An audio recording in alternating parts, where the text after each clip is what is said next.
Sobrang kapal talaga ng mukha ng foreign minister ng China. Dito isinisisi naman nila sa mga vloggers kung bakit lumalala ang tensyon. Ayon kasi sa Twitter post ng Assistant Foreign Minister ng China, minamanipula raw ng mga news company ang bidyong inilalabas sa publiko. Ha? Papaanong minamanipula? So lahat ng pangaras ng China joke lang yon? Lahat ng kinocover ng bigating media outlet tulad ng GMA News at ABS-CBN, peke lang yon. Dito ine-edit raw ng media organization ang pinapakitang video sa publiko. Patawa talaga tong China. Lahat ng paraan gagawin nila, paniwalaan lang sila. Iiyak nyo na lang talaga yan, China. Sirang-sira na kayo at wala nang naniniwala sa inyo.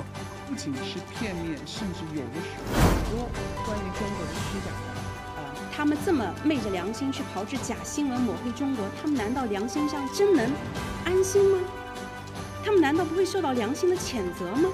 我们也会一如既往继续为外国媒体在中国采访工作呢来提供便利，也愿意尽我们所能为大家提供更多的采访机会。所以呢，有任何问题欢迎随时来找我。Pero papaano na lang kaya kung hindi na water cannon ang pambomba ng China? Papaano na lang kung literal na kanyon na ang ibomba nila? Dito wala nga tayong dapat ipag-alala. Handa raw armed forces sa anumang bantang pag-atake mula sa China. Kahapon nga, namataad ang B-52 bomber aircraft ng US Air Force sa Pag-asa Island sa West Philippine Sea. Dito hindi lang nga Pilipinas ang nakaalerto. Nakaalerto rin ang US Air Force sa potensyal na digmaan. Kung anong gagawin, we're ready for that. Kung ano man yung gagawin nila, our troops on the ground, whatever yung ating tropa sa Sierra Madre and those performing RORE mission are all prepared for that, the worst case scenario. We're ready for that. Binigyan din naman ng pinakamataas na opisyal, AFP Chief Romeo Bronner, hindi kailanman magpapatinag ang Pilipinas. At walang sino man sa buong mundo ang popwedeng magdikta sa atin. Kung gera nga ang huling susi ng China para manakaw ang West Philippine Sea, handa raw tong harapin ng armed forces kahit maging buhay pa ang kapalit. Namin ipaabot sa ating mga kababayan ay tuloy-tuloy po kami na maglilingkod sa ating mga kababayan dahil tayo pong mga Pilipino ay hindi tayo papayag na hindi tayo makapaglayag dun sa ating exclusive economic zone. Dito nga, nakasulat, di ba? Nakasulat dito sa taas. No?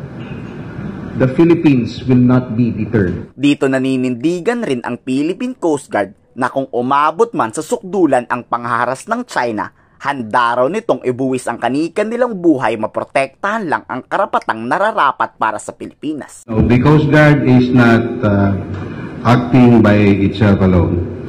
We are part of the National Task Force West Philippine Sea, so we get guidance from the task force. We act in accordance with the guidance of the collective, and we follow the guidance of the President. So as to whether or not when we are going to stop, I think the duty to protect the country is a continuing duty for all of us. We will never stop. We will be there for as long as the Constitution, the people, wants us to do it. Idinaan naman sa tawa ng AFP Chief ang ating problema na sa kahit anong sitwasyon ng buhay, mas piliin raw nating maging masaya. Utang na loob talaga natin ito sa lahat ng nagsiservisyo sa AFP para sa ating bansa. Tulad po dito sa likod, no?